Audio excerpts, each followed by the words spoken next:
시편 28편 1절에서 9절까지 말씀입니다. 다윗의 시라고 표제가 있습니다. 처음에는 간청하고 탄원하는 고통 가운데 하나님의 도우심을 구하는 그러한 탄원으로 시작합니다. 마지막에서는 뒤로 가면서 하나님의 구원하심에 대한 확신을 품고 감사의 찬양으로 끝을 맺습니다. 이것이 성도가 어떠한 환경에서도 특별히 고난 가운데, 고통 가운데 기도하는 바른 패런입니다. 28편 시편의 역사적인 배경은 압살롬의 반역 때라고 보는 견해가 많습니다. 그로 인하여 도망 다니던 때입니다. 사랑하는 아들의 반란을 통하여서 순환과 모욕을 당했습니다. 사실 평생토록 전쟁터에서 단련된 다윗입니다. 대적하고 그 원수들하고 싸우는 일이면 차라리 쉬울 수 있습니다. 그런데 반란을 일으킨 아들을 피해서 도망가는 것은 사실 못 싸워서가 아니라 그 마음에 겪는 고통과 절망이 훨씬 더 깊고 힘든 것입니다. 노년에 그러한 자식의 반역과 반란으로 말미암아 평안함이 깨어지고 안정감이 상실된 것, 엄청난 충격이었을 것입니다. 다윗은 자신이 빠질 수 있는 그런 인간적인 감상에 빠지지 않고 고통 가운데 그것을 하나님께 가지고 나아갑니다. 환난이 있습니다. 신음이 있고 절망이 있습니다. 그런데 거기에 빠져 있지 않고 그것을 하나님께 가지고 나아갑니다. 응답에 대한 확신으로 주님을 부르는 것입니다. 1절 말씀에서 다윗은 하나님께 부르짖습니다. 여호와여, 내가 주께 부르짖으오니 나의 반석이여, 내게 귀를 막지 마소서. 어제 살폈던 27편의 7절에서 비슷한 말씀으로 우리가 어제 살폈습니다. 여호와여, 내가 소리내어 부르짖을 때에 들으시고 또한 나를 긍휼히 여기사 응답하소서. 성도가 하나님께 기도할 수 있는 하나님의 성품은 무엇이 근거가 됩니까? 바로 긍휼과 자비하심입니다. 하나님을 온전히 믿는 자가 바르게 기도할 수 있습니다. 하나님은 긍휼하신 하나님, 소리내어 부르짖을 때 들으시는 하나님, 반석이신 하나님, 영원히 변치 아니하시는 하나님, 약속하신 것은 이루시는 하나님이십니다. 다윗은 나의 반석이여 내게 귀를 막지 마소서라고 하나님을 간절히 구하면서 만약 주께서 내게 잠잠하시면 내가 무덤에 내려가는 자와 같을까 하나이다. 하나님의 응답, 하나님의 도우심이 없으면 사실 살아있으나 죽은 것이랑 마찬가지죠. 생명력이 없습니다. 주께서 내 기도를 들어주시지 아니하시면 나는 끝입니다. 라는 그런 자세이죠. 기도의 바른 자세가 무엇입니까? 하나님을 내가 가지고 있는 여러 가지 해법 중에 하나로 여기는 것이 아닙니다. 사람들에게 의지하고 말하고 하나님께도 기도하고 그게 아니라 유일한 끈, 하나님만이 나를 도우실 수 있다는 그 절박함으로, 진실함으로, 믿음으로 하나님께 나아갈 때 바른 기도가 올려지는 것입니다. 고난 중에 있는 사람은 단지 자신의 비참함을 느끼는 것만으로는 충분하지 않습니다. 그것은 누구나 합니다. 힘든 것은 다 느낍니다. 고통스러움, 정말 죽을 것 같은 그런 절박함이 다 있습니다. 그 자세로만 기도하는 게 아니라는 것이지요. 스스로 도울 힘이 하나도 없음을 확신하며 세상에서 오는 모든 도움을 다 포기해야 사실은 제대로 하나님께 나아갈 수 있습니다.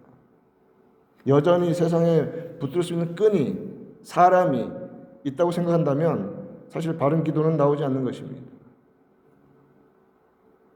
오직 하나님만이 우리의 도움이십니다. 다윗은 하나님의 임재와 거룩과 은혜의 상징이며 그 자리인 지성소를 향하여 손을 들고 기도했습니다. 2절 말씀에서 내가 주의 지성소를 향하여 나의 손을 들고 주께 부르짖을 때에 나의 간구하는 소리를 들으소서. 지성소를 향한다는 것은 Holy of Holies, 성막이나 성전에서 가장 거룩한 곳, 하나님의 임재의 자리, 그리고 가장 중요한 것은 무엇이냐면 거기에 있는 법궤 안에는 원래는 십계명 돌판만 있었죠. 그러나 만나 항아리와 아론의 지팡이 남겨진 그 법궤, 하나님의 말씀을 붙잡고 기도하는 것이지요. 지성소를 향하여 손을 든다는 것은 약속의 말씀을 붙잡고 기도하는 것이고, 더 나아가서 그 법궤를 덮고 있었던 뚜껑이라고 할 수 있는데 그것을 시은좌라고 합니다. 은혜의 보좌라고 합니다. 하나님의 은혜가 시행되는 자리라는 의미가 바로 그 법궤를 덮고 있는 시은좌였습니다. 하나님의 은혜가 베풀어지는 자리를 향하여 손을 들고 기도합니다. 하나님의 말씀이 있는 자리, 하나님의 임재를 상징하는 바로 그 자리, 하나님의 은혜를 간구하며 기도하는 것입니다. 다윗이 지성소가 있는 방향을 향하여 손을 들고 기도했다는 것은 기도를 들어주시고 은혜를 베풀어 주시는 하나님을 항상 기억했다는 의미입니다. 기도할 때 중요한 것, 내가 누구에게 이 기도를 하고 있는지 잊지 않는 것입니다. 그리고 그분이 어떤 분이신지, 오직 그만이, 오직 여호와만이 다윗 자신에게 필요한 모든 것들, 지금 가장 절박한 은혜를 베푸실 수 있는 분임을 고백하는 행동이 지성소를 향하여 손을 들고 기도하는 것이었습니다. 다윗의 모습처럼 하나님의 임재에 대한 사모함, 하나님의 은혜를 간구하는 참된 간절한 마음, 그것이 기도하는 자들에게 있어야 합니다. 그래야 온전히 겸손히 기도할 수 있습니다. 기도할 때 끝까지 자기가 중심이 돼서는 절대 하나님이 기뻐하시는 기도를 드릴 수가 없습니다.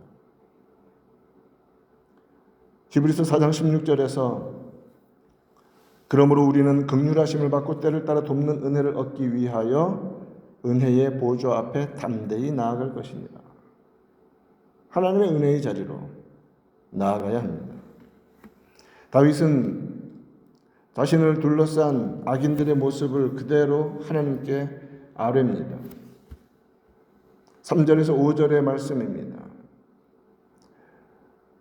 악인과 악을 행하는 자들과 함께 나를 끌어내지 마옵소서. 그들은 그 이웃에게 화평을 말하나 그 마음에는 악독이 있나이다.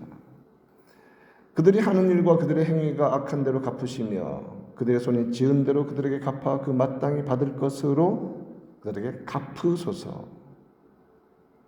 그들은 여호와께서 행하신 일과 손으로 지으신 것을 생각하지 아니하므로 여호와께서 그들을 파괴하고 건설하지 아니하시리로다.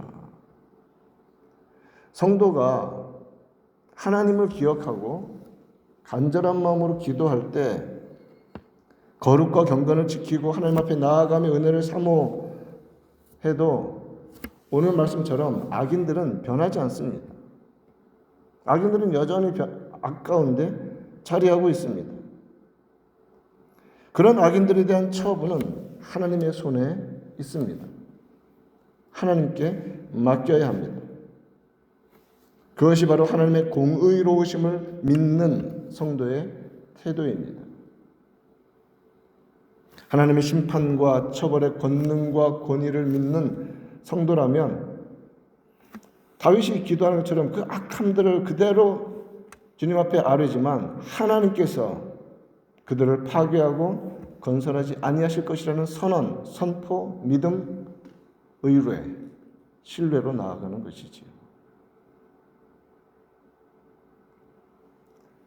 특별히 4절에서 그들이 하는 일과 그들의 행위가 악한 대로 갚으시며 그들이 손이 지은 대로 그들에게 갚아 그 마땅히 받을 것을 그들에게 갚으소서. 여러분 기억합시다. 하나님은 갚으시는 분이십니다. 하나님은 온전히 믿고 따르고 충성하고 인내하고 나아가는 성도들을 기억하십니다. 하나님께서 생명의 복으로 갚아주십니다. 반대로 하나님 앞에서, 사람 앞에서 나타나는 모습이 아니라 하나님 앞에서 지은 모든 죄악들, 숨겨진 죄악들, 악한 것들이 다 있을 때 하나님은 반드시 그대로 행위가 악한 대로 갚으시는 분이십니다. 마땅히 받을 것, 사람의 눈은 속일 수 있을지 몰라도 하나님 앞에서 지은 죄악에 대해서는 하나님이 마땅히 받을 것으로 갚으신다는 말입니다. 그것이 하나님의 공의입니다. 하나님의 진노의 악한 자들을 맡기는 것, 다윗이 기도 가운데 그대로 보여주는 것입니다. 기억합시다. 하나님은 죄를 처벌하시고 공의로 판단하시며 악한 자들의 죄에 대한 합당한 형벌을 반드시 행하시는 거룩하시고 완전하시고 정의로우신 분이십니다. 그래서 죄악에 대한 열매를 이 땅에서 먹는 겁니다. 이 땅에서부터. 죽어서는 당연히 예수 그리스도를 영접하지 않으면 지옥으로 떨어지는 것이지요. 하나님께 맡기는 자들이 되어야 합니다. 이와 같은 기도를 드릴 수 있는 다윗, 바른 성도의 모습, 왜 그렇습니까? 앞부분에서 강조했지만 하나님을 알기 때문입니다. 바로 알고 바로 믿기 때문에 그렇습니다. 6절 말씀에서 여호와를 찬송하며 내 간구하는 소리를 들으심이로다. 하나님은 듣고 계시는 분이십니다. 하나님은 들으시고 응답하십니다. 하나님은 어떤 분이십니까? 7절에서 나의 힘과 나의 방패이시다. 세상 사람들 다 떠나가도 하나님은 온전히 주를 섬기는 자들의 힘이 되시며 방패가 되십니다. 그리고 특별히 다윗은 여호와는 그들의 힘이시요 그의 기름 부음 받은 자의 구원의 요새이시로다. 하나님께서 자신을 왕으로 기름 부으신 그 어릴 적의 사건 이후로 하나님께서 친히 돌보시고 보호하신 그 평생을 자신은 기억하고 경험했기 때문에 담대히 말합니다. 하나님이 기름 부으신 자의 구원의 요새이십니다. 하나님이 택하시고 기름 부으신 자를 하나님은 지키십니다. 기름 부음 받은 자라는 의미, 메시아, 그리스도, 예수 그리스도, 악한 사탄은 세상의 것을 충동하여서 십자가의 주님을 못 박을지언정 하나님은 시작하신 일을 완성하시어서 그를 죽음에서 일으키시는 부활의 능력으로 살리셔서 온 우주 만물의 왕으로 세우신 분이 하나님이십니다. 그 하나님이 우리의 하나님이시고 우리의 아버지이십니다. 하나님은 그의 백성을 구원하시며 그들에게 복을 주시고 목자로서 인도해 주시는 분이십니다. 오늘도 그 하나님을 믿는 믿음으로 온전히 기도하고 주님 앞에 정직하게 담대하게 주의 공의를 의지하며 나아가는 그런 은혜가 넘치기를 우리 구주 예수님의 이름으로 축원드립니다.